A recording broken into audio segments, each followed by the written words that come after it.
సంధ్య థియేటర్కి తను premiere show చూడాలనుకుంటే ఆ థియేటర్ని ఎంచుకోవటం తప్పు. అక్కడ ఒక ర్యాలీ ఏదో ప్రొసెషన్ లాగా నీకు హోటల్ నుంచి ఓపెన్ టాప్ మీద ఆ ఊరేగింపు లాగా రావడము, ఉద్దేశపూర్వకంగా అక్కడ జనాన్ని ఎక్కువ మందిని గ్యాదర్ చేయడం, దాని కెపాసిటీ ఎంత. ఇప్పుడు వాళ్ళందరికీ ఏదో వాట్సాప్ మెసేజ్లు పెట్టి ఫ్యాన్స్ అందరిని అక్కడికి పిలిపించినట్టు. ఇప్పుడు అది అల్లు అర్జున్ అభిమాన కుటుంబం. ఆ కుటుంబం కూడా ఎంత అభిమానం లేకపోతే వాళ్ళు ఆ షోకి వస్తారు. నలుగురు వచ్చారు, 2 బిడ్డలు. ఆ పిల్లాడు అసలు అర్జున్ వీరాభిమానని, అర్జున్ లాగా డ్యాన్స్ వేస్తాడని. ఇవాళ ఒక నిండు కుటుంబం బలైపోయింది, నిండు ప్రాణం బలైపోయింది. ఒక కుటుంబం రోడ్డున పడింది. ఆ తల్లిని తీసుకురాగలరా?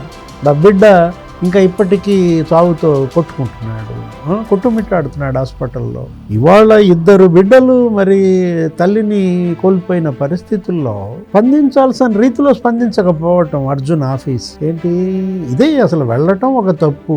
వెళ్ళిన తర్వాత ఆలస్యంగా ఒక 2 రోజులు ఏదో తర్వాత, ఒక రోజు తర్వాత వీడియో ఏదో రిలీజ్ చేసి 25 లక్షలు ఏదో ఇస్తానో, లేకపోతే వైద్య చికిత్స భరిస్తానో మొక్కుబడి ప్రకటనలు.